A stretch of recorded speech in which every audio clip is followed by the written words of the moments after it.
Welcome to episode 15 of the Cycling Europe podcast. My name is Andrew Sykes. Now, when you head off on a long bicycle ride, you hope things don't go wrong, but inevitably they do. Punctures, broken spokes, getting lost, losing your money, perhaps even having something stolen. These are what Donald Rumsfeld referred to as the known knowns. He also referred to the known unknowns and the unknown unknowns. Good evening. The coronavirus is the biggest threat this country has faced for decades, and this country is not alone. From this evening, I must give the British people a very simple instruction. You must stay at home. That was the Prime Minister telling us all to stay at home for the next 3 weeks at least. I'm not sure where this pandemic sits in the Donald Rumsfeld quotation. I'm sure that the COVID-19 epidemic was a known known to many experts. But to the humble long-distance cyclist, such a pandemic was probably somewhere in between the known unknowns and the unknown unknowns. So if you decided to set off cycling across Europe earlier this year, it probably never crossed your mind that when you arrived in France, this would happen.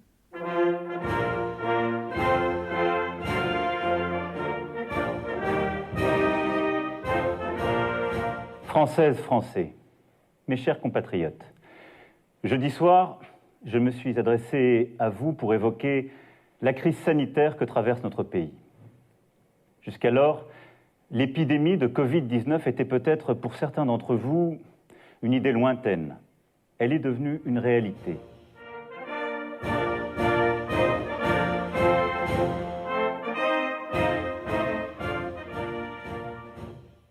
But of course it did. The guest on this episode of the Cycling Europe podcast is Paul Gentle. On February 1st, the morning after the UK left the European Union, Paul set off to cycle the length of the continent, from Tarifa in southern Spain to Nordkapp in northern Norway. Welcome to the podcast, Paul. Thanks very much. It's good to talk to you, Andrew. Well, yeah, it's good to talk to you too. I've been kind of following you online over the last couple of months, really, since you left southern Spain. But before we get into the journey itself, can you tell us a little bit about yourself? Yeah, my name's Paul. I'm 41. I live in Bristol with my girlfriend here by the harbour side. I grew up about 10 miles south of this in North Somerset, so lots of good countryside for cycling. My day job, normally I work in IT. I've been contracting the last couple of years, which sort of presented this opportunity to take a break from work and do a bit of a cycling trip. I've always been into cycling. I used to go out with my dad when I was very young in the Somerset countryside, and lots of good cycling opportunities, lots of quiet country lanes. When I was a bit older, I'd go out with my friends. We were all into cycling as teenagers, and then a bit older again, we'd go out on rides, often incorporate pub stops, and there's so much sort of beautiful countryside to explore and a lot of cycle paths now as well. So I sort of got into cycling through that, really. And then when I was a bit older, we talked about going on a bit of a tour. The first one I did was Devon and Cornwall with one of my friends. We talked about it for years and years. And then we finally set off completely unprepared on sort of old mountain bikes we've had since we were like early teenagers, and we were sort of mid-20s then. Took far too much stuff, really unpractical things for cycling trips I now know. Didn't really know how to cycle day on day or handle the hills or anything like that, but we sort of soon found out the hard way, and yeah, that's how I got into it, really. So was the journey from Tarifa to Nordkapp, was that the first time you'd cycled long distance abroad? No, I'd done a few abroad, mainly in the UK. I cycled the length of Ireland from the most southerly point to the most northerly point there. Then I did a very short trip. The one I did first of all was Bordeaux down to San Sebastian over a week, which I think covers a bit of the ground you actually did on your Tarifa to Nordkapp journey. And then the biggest one I've done abroad, I cycled from Glastonbury, the festival there, to a festival called Ziget in Budapest.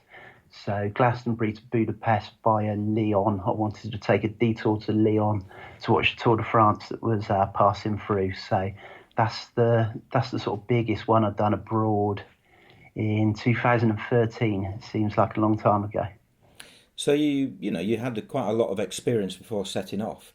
What made you decide to do the Tarifa to Nordkapp route?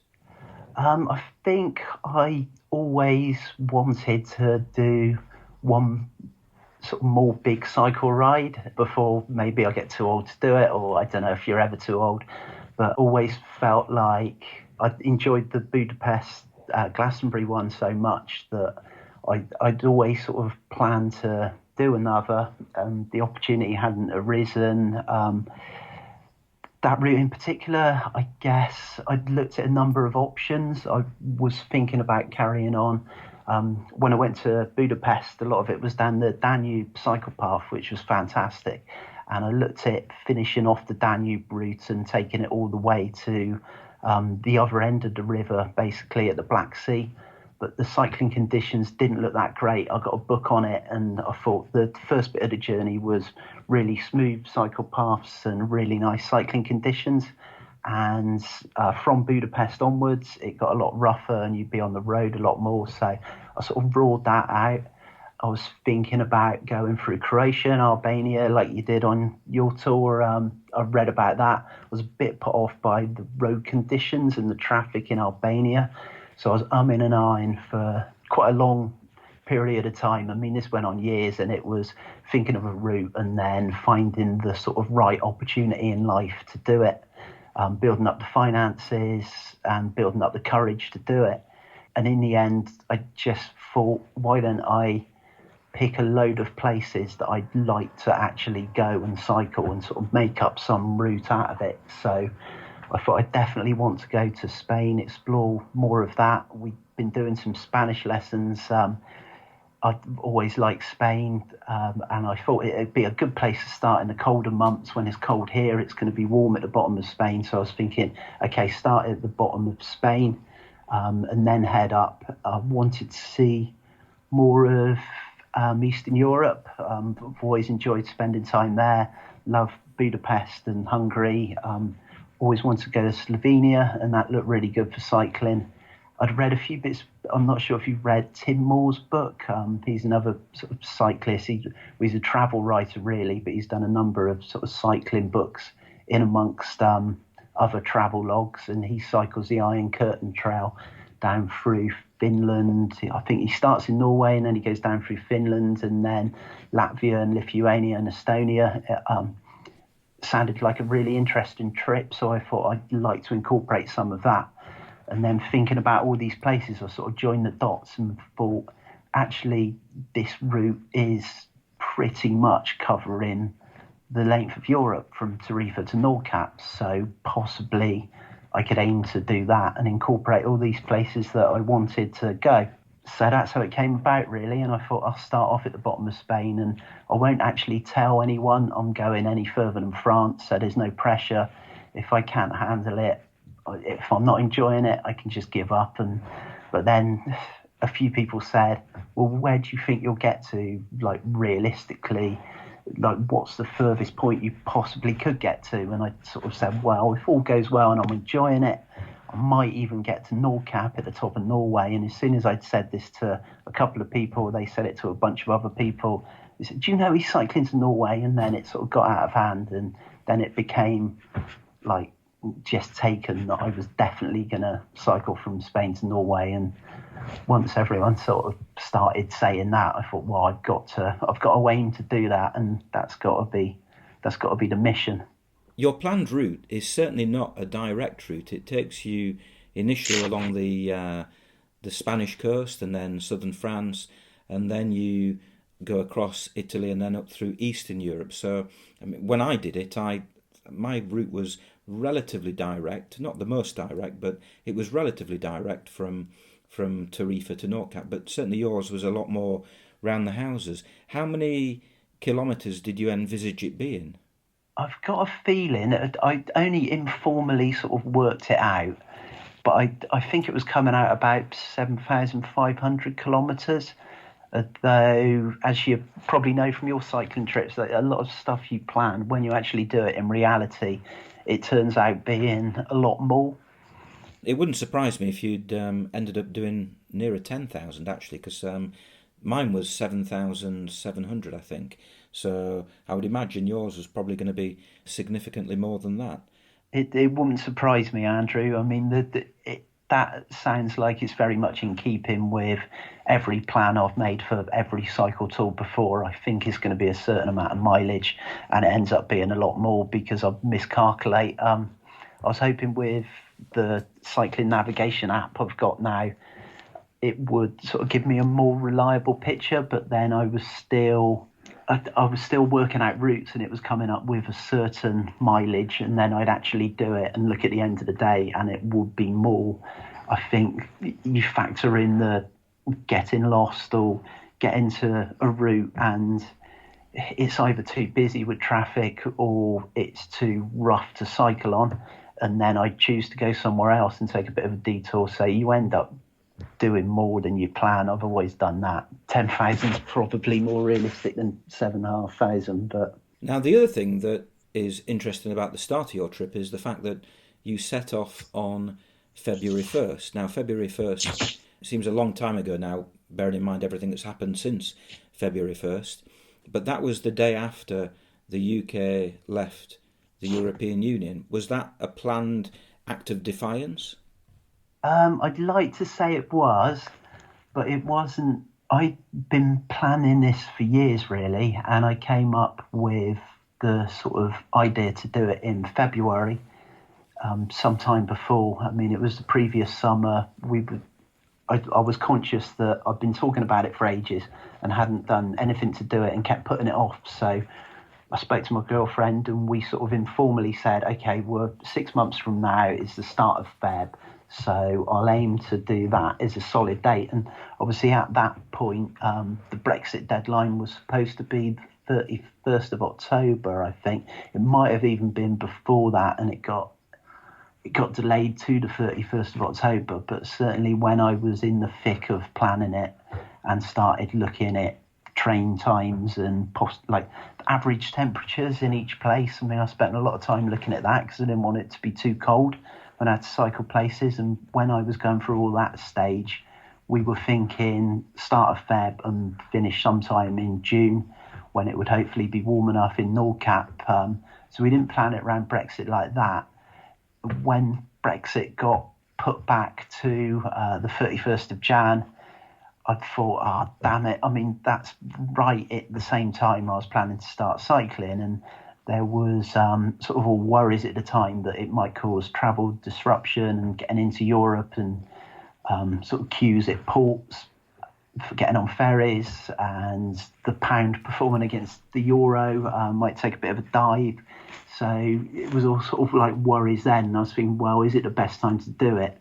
And then I did sort of think then, well, from a purpose of the trip and to give it some like meaning and some impact, it could be nice to sort of say, okay, the UK are leaving Europe, but I'm gonna be in Europe and I'm gonna sort of fully embrace it and look at Europe head on and cycle through and see what's great about Europe and make lots of good friends there, while the rest of the country, I don't know if turning his back on it slightly is the right phrase, but the UK leaves Europe and I'll be just starting to sort of enter it and cycle through it then. So it did, once I thought about it, I did think, okay, well, that gives it a bit of a story behind it and a bit of meaning. So let's go with the 1st of Feb, and then that gives it a sort of solid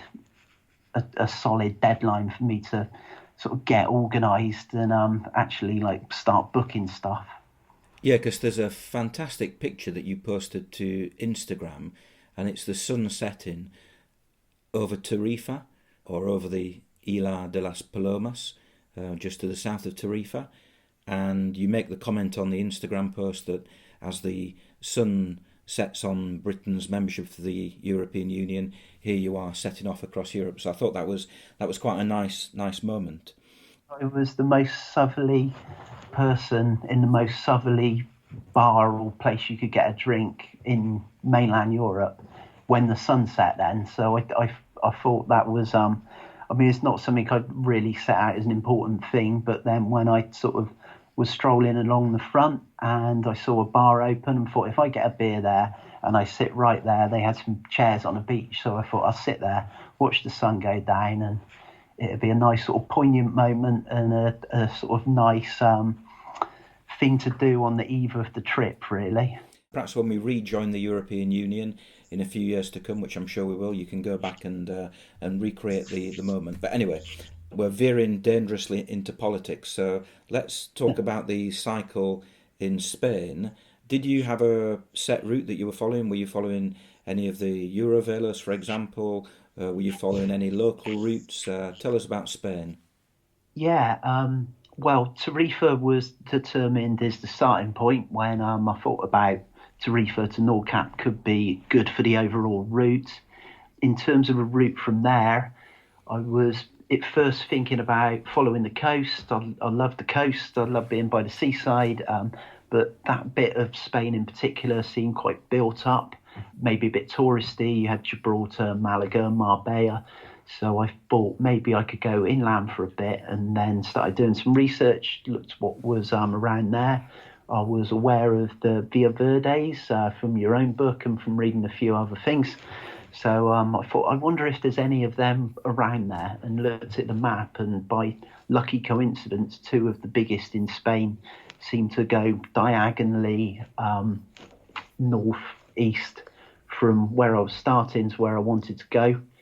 I thought Valencia might be a good place to hit the coast again. I've always wanted to go to Valencia. It looks like a really interesting city.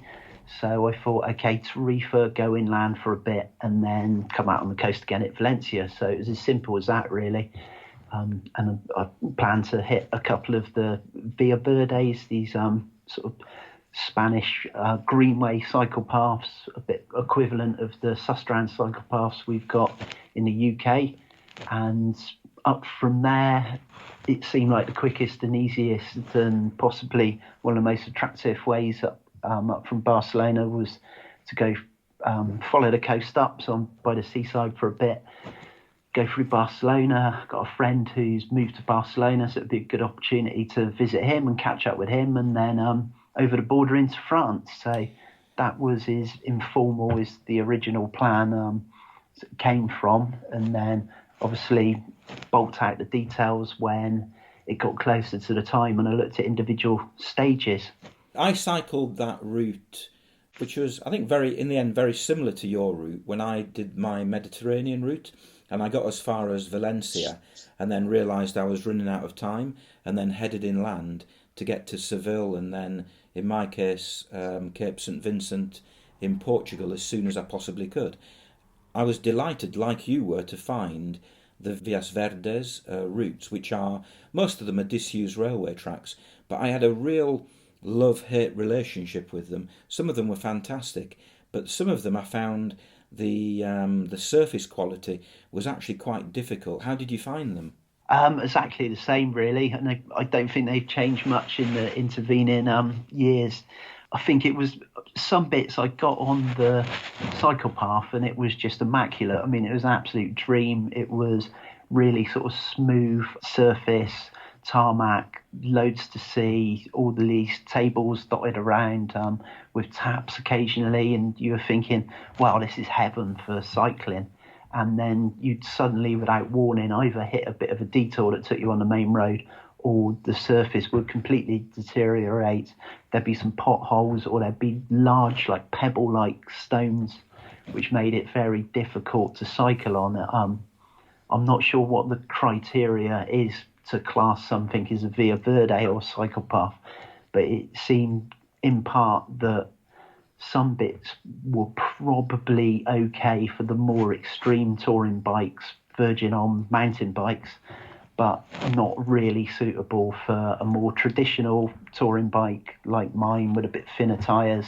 The disappointing thing was as well, when you hit those surfaces, it's not so much that it makes it difficult and unpleasant, It was more that I'd spent a lot more time looking down at the floor to avoid large rocks and potholes, and wasn't looking at the scenery, which defeated the whole object of doing it, which was a real shame. But probably like at least 50% of it was lovely. It was really nice, smooth surfaces. They'd obviously worked hard to make that as pleasurable as possible. I don't know what happened to the rest of it. I guess maybe they'd run out of funds or planning permission to improve certain sections, and hopefully they make the rest of it as top quality as the sort of really good cyclable bits that I was on. If the whole route is made as good as the best bits in the future, it'd be a dream for miles and miles to cycle on. Yeah, I agree completely, and I'm just actually looking now at your Instagram account, which is European Uni Cycle 2020. Yeah. I would recommend anybody goes and has a look at it, because it's really stark, the contrast between the fantastic bits of the Vias Verdes and the bits which are actually quite difficult to cycle along. The other thing about them is that they are, as you said, disused railway lines, and they're quite spectacular in themselves, because you've got these viaducts, you've got tunnels to go through, so they're actually quite fun things to cycle on, but at times quite difficult in terms of the terrain. The other thing is that by not going on the coast, you tend to go through some really beautiful out-of-the-way towns. And again, I'm just looking at a picture, of one of your pictures, of Abeda, which was just a beautiful place. Yeah, and that was, I mean, I was constantly startled by the amount of amazing, picturesque places along that route that largely by fluke I stumbled upon. I mean, I had the rough route, but these individual little villages, half of them I had done no research on and had no idea they existed. It was more a case of day to day, I would look at the route and see how hilly it was and what sort of terrain it was, and work out roughly where I could aim for that day and find accommodation in. And I'd often sort of do a bit of a search on some of the accommodation websites and see what was around in each area and just pick somewhere to head for, because it had some B&Bs or pensions or casas or whatever they called them, and sort of head there and then arrive at a place or see somewhere on the way that was incredible. And I was just constantly thinking, like, why is this area not more popular? There doesn't seem to be many people here, and you hear about the places along the coast that I mentioned, like Malaga, Marbella, and then Benidorm a bit further up, and you hear about people going there on holidays from the UK, but I've never even heard of a lot of these places. I don't really think I know anyone who's been to Andalusia before, and it's just stunning. It's just really interesting, village after village. Everyone's really friendly, food's really good, the weather's really good, and some of the towns, I mean, I'd see sort of little lakeside villages. I'd see villages built into rocks. Like it was just unbelievable. I mean, we've got like Cheddar Gorge not far from us here, this big rock that people flock from miles around to see. But there was a whole village built into like a cliffside like that, and there wasn't really. I appreciate it was out of season, but it was still really warm there, and there wasn't many other tourists around. It didn't seem to have much sort of fanfare to it, but I mean, it's one of the most interesting places I've ever been, I think. Yeah, I agree completely. I was really amazed by how nice some of those little inland places were, and anybody who is sticking rigidly to the coast, if they're cycling along the Mediterranean, really is missing out on a treat by not just heading inland, at least occasionally, to discover some of them. You picked up on the accommodation there. You weren't carrying, as far as I know, you weren't carrying a tent. Was there no intention of camping anywhere along the journey? I love camping on cycle tours. I've always camped before. When I went to Budapest, camped almost every night. Ireland camped every night. And I would have liked to, but I guess setting off at the time of year I did, I was conscious that even though it was pretty warm in the daytime in southern Spain and sort of going up along the east coast of Spain, it'd be pretty warm in the daytime, but the average temperatures looked like they got cold at night. And I'd done a bit of research, and it looked like a lot of campsites were shut for the winter still. So it looked like accommodations would be limited. I wasn't sure. I thought the south of France might be okay.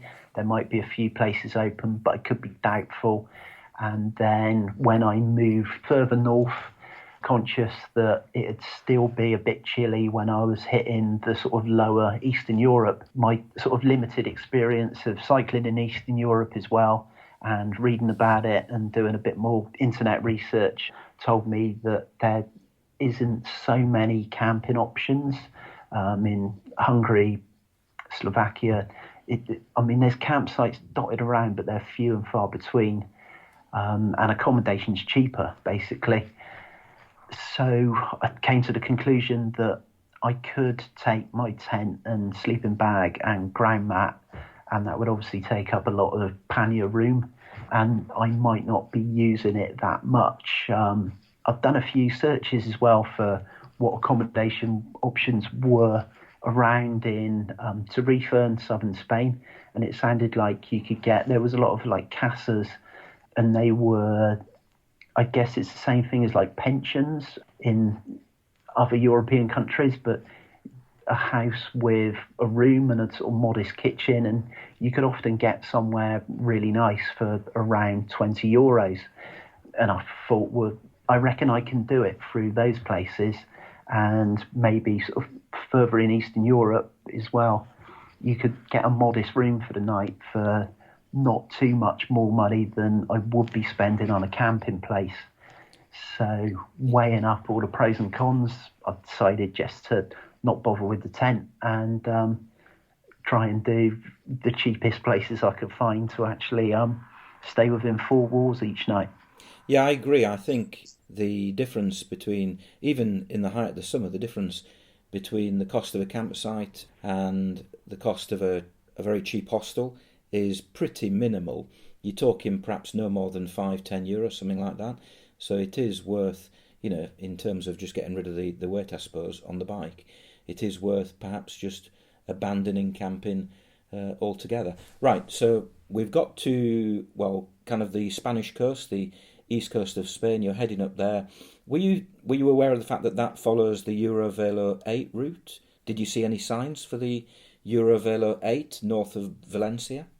Yeah, I was aware of it. I didn't see that many signs, one or two maybe, but it seemed like, I had a navigation app on my phone that I was still using quite a lot of the time then.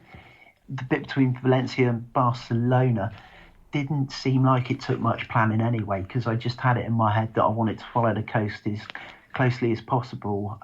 It was quite densely populated with villages and seaside resorts anyway, not many people around. But these quiet seaside resorts often had cycle paths along the seafront that you could cycle through, and then it'd be quite straightforward to join the dots up between the villages and just carry on cycling around the coast. So it was fairly easy. Sometimes I turned off the navigation app and just thought, well, I'm just going to head with the sea on my right and see how far this cycle path takes me, and then if I've got to go around a little bit of headland, see if there's a road there. It was really quiet, it was really easy to cycle on, it was really flat, so it was sort of enjoyable without needing to seek out cycle paths. I think I was on Eurovelo 8 for some of the time, and other times I might have been on it and not even aware of it, but that sort of bit of the route seemed to plan itself, really.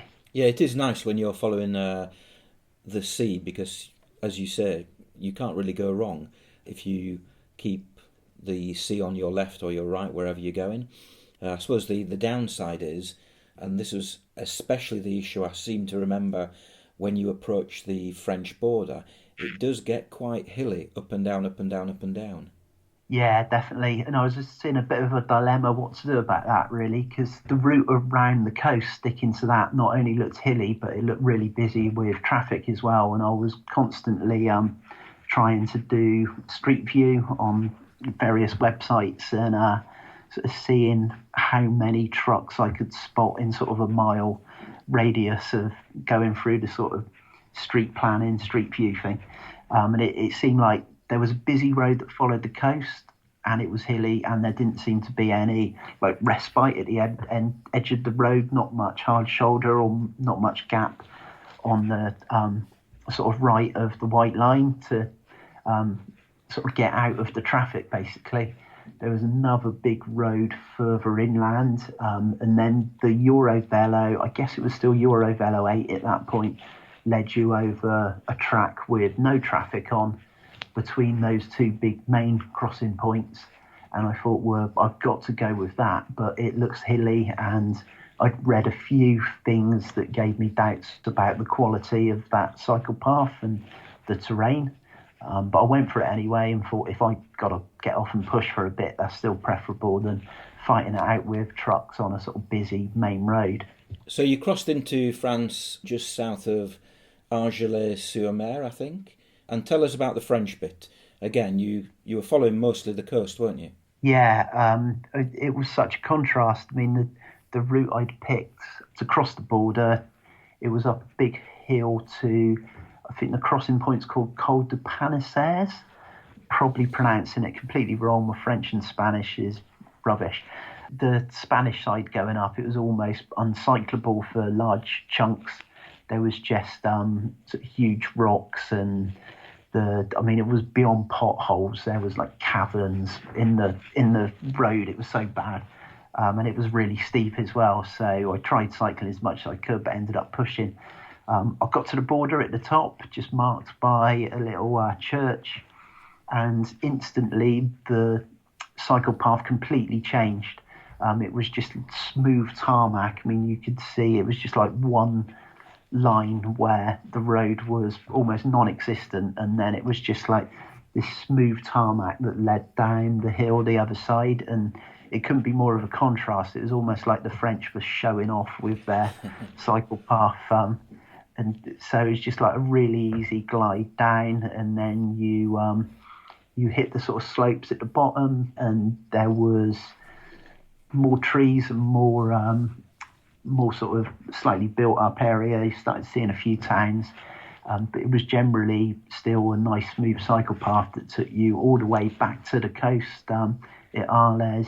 After getting to the coast there, it changed back to how it had been between Valencia and Barcelona and heading up the sort of Spanish coast, really. It was a lot more nice seaside resorts, very quiet. It seemed to be a lot of the towns were obviously bustling in the summer and they had loads of restaurants and bars, but most of them would be shut up at this time of year. There was still enough open though. You'd hit a seaside resort with about maybe 50 restaurants and about 4 of them be open, so you'd still have places to eat and get refreshments, and the supermarkets were still open, so it was lovely. Again, the weather wasn't quite so good, but it was still, considering it was February, I mean, it was still lovely to cycle. You don't want it too hot. Nice sort of cool breeze going along the sort of seafront and passing these resorts now and again. So yeah, carried on in the same vein for the next bit. I think my favourite bit of that stretch of coast from the Spanish border up in the direction of Sète and Montpellier. Did you ride almost off the coast itself along I think they're lagoons that you can follow. Did you follow that path? Yeah, it was really nice. It was spectacular scenery. I love seeing that, but it was so windy. I'd stepped up the miles I was doing then, and I was really feeling it. It was a Saturday afternoon, and I was getting battered going along those lagoons.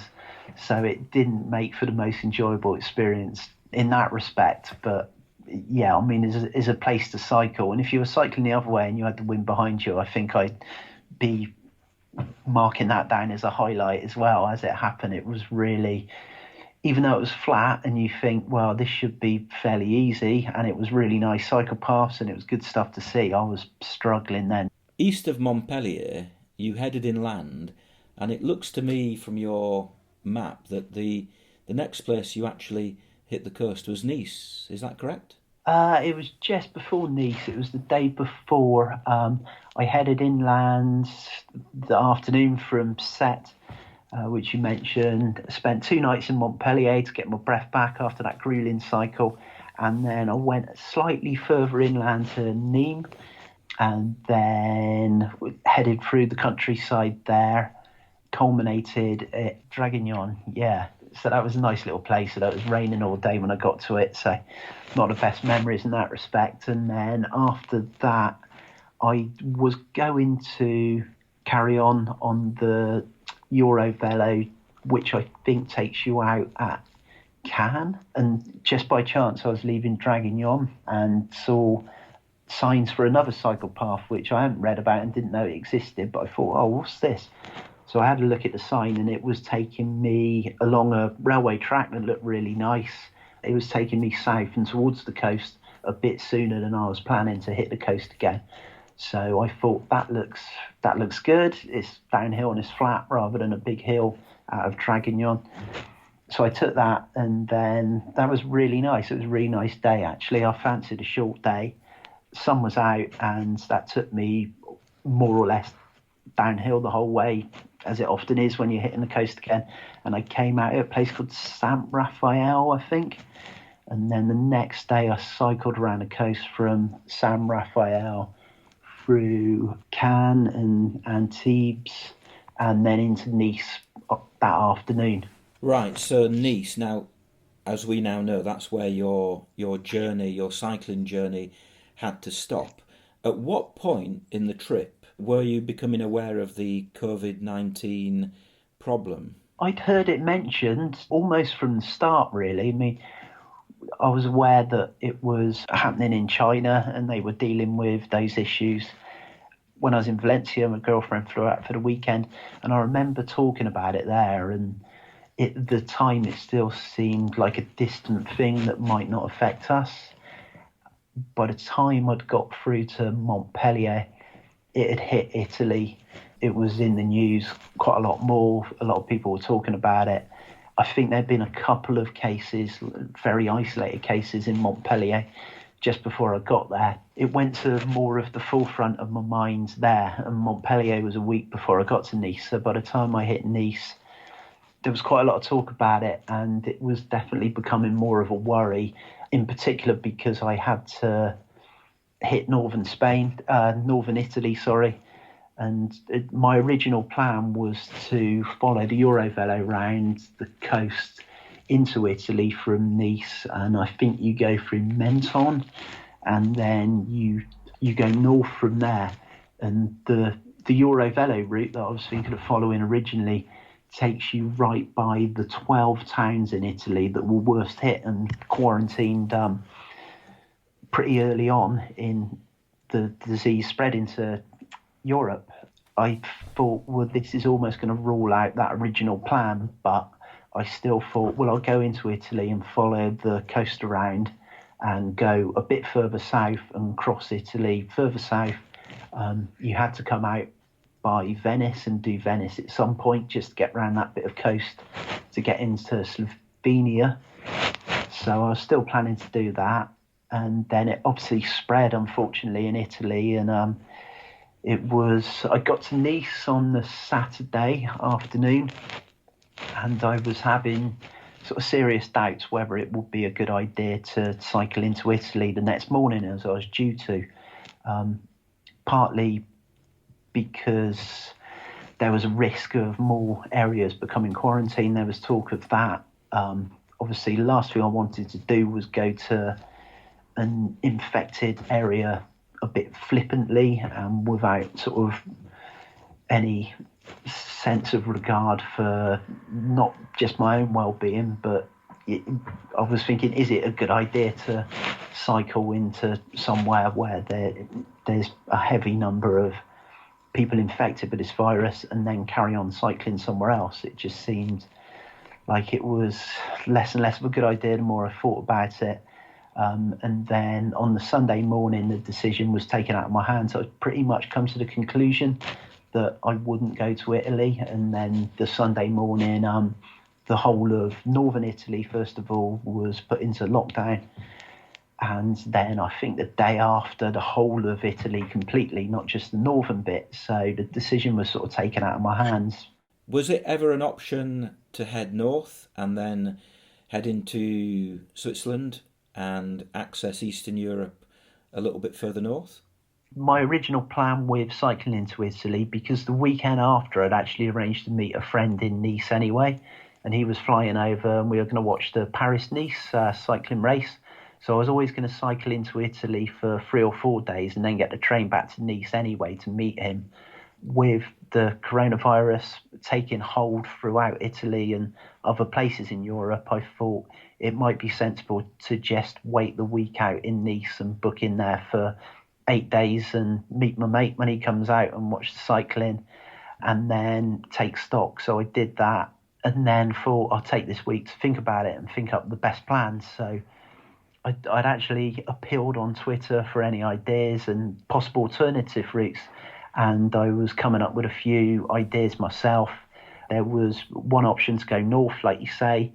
I was a bit concerned that the point I got to in the south of France, and I could actually see them. You could see the Alps to the north, and they were all, you could see this big range of snow-covered mountains that looked pretty impossible, if not intimidating, to cycle through, especially with sort of loaded up panniers and a touring bike. So I found a website that told you whether the passes were actually open. I think a lot of it's aimed at sort of skiers and walkers maybe, but a lot of these passes seem to be shut completely and you couldn't pass them.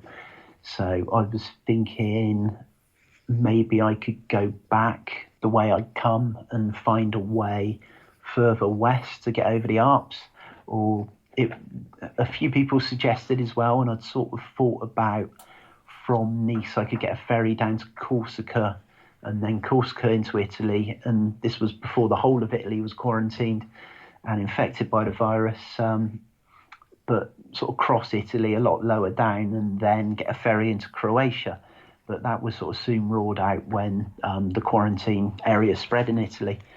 So then my final plan was to avoid the Alps and to avoid Italy. I would get the train back to around Nîmes, where I'd already cycled the previous week, and then cycle from Nîmes up to Lyon. I didn't think I had enough time to cycle from Lyon to Budapest.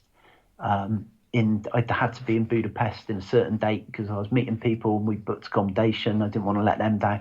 So I thought I'll get the train up from Lyon around to the bottom of Hungary or maybe Slovenia and then resume the cycle from there. And I mentioned earlier that I'd cycled from Glastonbury to Budapest in 2013. I thought, well, this is cheating a bit, but I have cycled that stretch from Lyon to Budapest. So if I miss that out, at least I've done it before and I can resume from Budapest and I'll be arriving in Nordkapp thinking, well, I have cycled every kilometre from Tarifa to Nordkapp.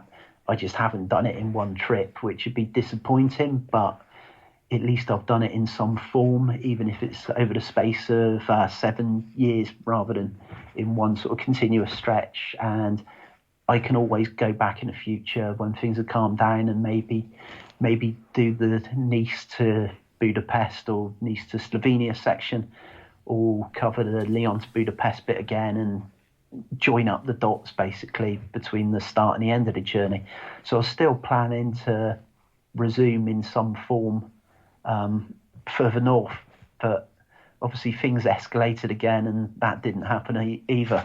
So when did you come to the conclusion that actually the only option was to return back to Britain? I'd been in Nice a week and the situation around Europe had got a lot worse in that time. So I was beginning to think it was less of a good idea and might be more restrictive. I think in that week Hungary had closed its borders with Slovenia, and Slovakia had closed its borders everywhere. I was planning to cycle through Slovakia, so that was off the cards. I have to find an alternative route. And then I think Poland might have shut its borders as well, and it was beginning to look fairly impossible. I think the only way I might have been able to do it at that stage was to go a lot further west, nearer to the route you did, and resume from there. But when it came to it, I was in Nice I booked to stay in Nice to the Monday, and the Saturday night, all of the pubs and restaurants and non-essential shops were ordered to shut by the French president. So that obviously made things a lot harder. Even if I had decided it was a good idea to cycle through France, it would have made it difficult to stay stocked up on supplies and places to eat, and possibly places to stay. I mean, I anticipated that if France was basically shutting down to tourists and movement was being stopped, that probably hotels and B&Bs wouldn't be taking bookings fairly soon either, or it would certainly make it very difficult. Yeah, I think it was becoming more apparent that it was going to become nigh on impossible. I can't imagine that the journey from Nice back up to Britain was very easy. Yeah, it was a bit of a tricky one. I was actually, because as I mentioned earlier, I was planning to go back to near Nîmes and resume the route from there. So I was already booked on this. It was the 6:53 a.m. train from Nice back to near Nîmes. So I thought, well, I'll get that because that's almost on the way. I looked on various websites and all the French railway booking thing. We'd gone into the railway station and asked the chap there for sort of like best route back from Nice to. I was aiming to get to Paris and get a Eurostar, and it seemed like the best way was to get sort of regional trains from Nice to Lyon and then Lyon to Paris. And I had these trains written down, and it all started with this 6:53 out of Nice towards Marseille. And I was booked on that, and I had a bike reservation. I paid €10 extra, and the timetable had a bike symbol on to show that you could take a fully assembled bike rather than one in a bag. So I thought that should be fine. Turned up at Nice station at 6:53 for the train, and they wouldn't let me on the train because it didn't accept bikes, really. I don't know what happened, but the timetable was obviously wrong, and they're only supposed to let you book a bike place on a train that can obviously take bikes, and they let me book a bike place, but I turned up, they wouldn't let me on. So I couldn't get that train. So every other train that I had planned or booked and was planning to take, that fell down for the day because I couldn't have made the connections. There was, at that time as well, because a load of trains had been cancelled, a lot of the mainline trains were, you looked at the timetable and it was just cancelled, or a lot of the remaining ones were fully booked. People had, I think, panicked and wanted to book up the remaining spaces on the trains. So to get a train that actually accepted a fully assembled bike and wasn't fully booked and wasn't cancelled, the quickest way I could find to get up to Paris was to go to Toulouse. So I went from Nice to Cannes to Marseille to Toulouse, and then I had to wait 7 hours at Toulouse to get an overnight train from Toulouse to Paris.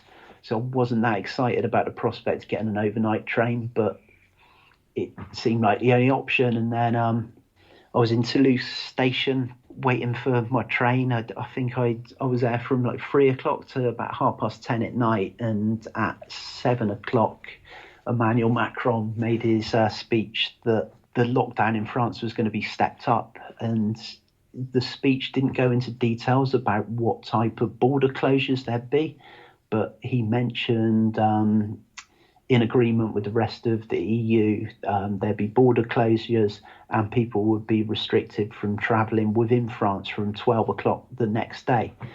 This is 10 o'clock at night on the Monday, and I was due to arrive in Paris at 7 the next morning. I hadn't booked a Eurostar. I was conscious that there were so many cancellations and things going wrong, and me being denied access to trains for my bike, that if I didn't make the connection up to Paris, if I booked a Eurostar, I might not be able to make it. So I thought I'll book the Eurostar as close to the last minute as I can when I'm actually in Paris. But after hearing this speech and getting in a panic about, well, they're talking about borders being closed, they're talking about people not being able to leave their houses, I need to get out of France. And if people are in my position and they're hearing this as well, there might be floods of people rushing to book the Eurostar to make their exit as well. So before the speech had finished, I was on my phone. I booked a Eurostar the next morning. So getting to Paris was pretty straightforward. I cycled across from one side of Paris to another, and I was actually there a bit early and got on a slightly earlier Eurostars on the 9:13. So a few hours before the lockdown really hit in France and the sort of harsher restrictions took place, I was on the Eurostar back to London, very relieved. Yeah, that sounds like a real race against time. Just on the Eurostar thing, the Eurostar is famous for not making it easy to take your bike on it. Were they a bit more lenient, bearing in mind the situation in France? Did they make you dismantle your bike, or? No, it was okay. I was booked on this 11:13 one originally, and I'd rang up from Toulouse to inquire about whether, because I think they only allow 2 fully assembled bikes on each Eurostar. So I rang up the day before just to test the water and say, like, are there tickets available for the trains? And would they have places for bikes? The bloke on the other end of the line at Euro Dispatch couldn't tell me whether there was spaces for fully assembled bikes, because he said if you're booking a train within 48 hours of it departing, you just have to turn up at the Euro Dispatch at Paris and ask them, and they might be able to take it and they might not. So that's all I could do.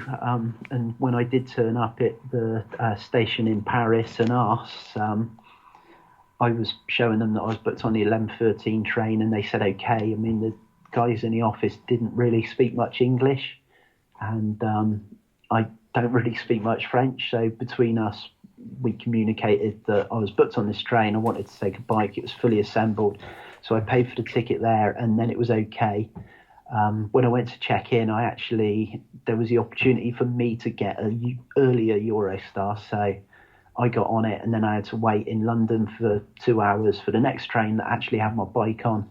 But it was fairly smooth other than the logistics of the situation. I mean, I just felt lucky at that point to get myself on a train and out of France and get my bike on a train a couple of hours later. So it was okay. It wasn't too bad. It was easier to get the bike and myself on a Eurostar and back to England than it was to get from Nice to Paris with the bike in the previous sort of day and a half. So finally, are you ever going to go back to Nice and complete your Tarifa to Nordkapp cycle?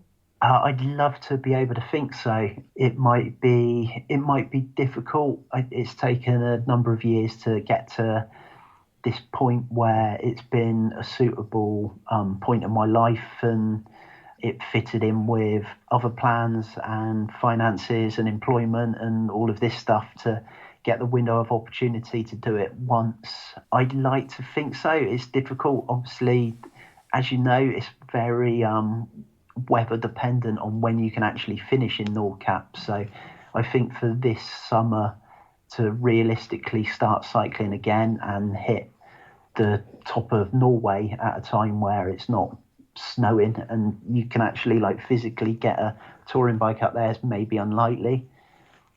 Possibly this time next year, but it depends. I mean, it seems like and I'm sure a lot of people in the same boat or in a much worse situation than me, but I find myself back in England now and we're locked down for a few weeks and I haven't got any work. So the money that I'd set aside and the time I'd set aside for the cycle tour is being spent back in England now. So we'll see. I'd love to do it one day, even if it's in 20 years' time or something. But we'll see. I'll have to just keep hoping and look for opportunity.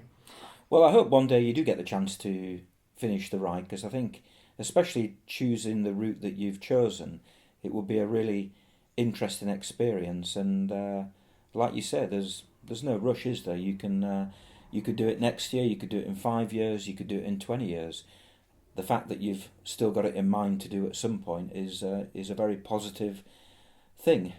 Yeah, well, I think you got to cling on to what positivity and optimism you can manage at the moment. So, I mean, I'd absolutely love the 6 weeks that I did manage to cycle, and the territory I cycled through and those countries, and is a wonderful experience. And I feel really lucky to have got that opportunity while I could, and appreciate the fact that some people might not get that chance to see those places. So I'm grateful for that. I'm grateful for what I've managed to do. I had a great time doing it, and then, like you say, hopefully it'll be completed one day. But I don't want to get my hopes up too much and be disappointed. But I'd love to be able to finish it. Yeah. Well, at least, like most people in Britain, most people in Europe, and a lot of people around the world, we've got a lot of time over the next few months to plan future bike trips. Yeah, you got to dream about it and look forward to the future.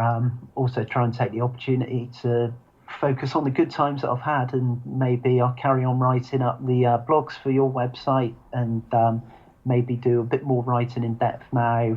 Try and sort out my photos, and remember the happy 6 weeks I did have cycling through Spain and France. Yeah, and just picking up on that point, if you go to cyclingeurope.org, you can read the first 2 parts of what will probably be, I don't know, 3 or 4 parts of Paul's journey from Tarifa to Nordkapp.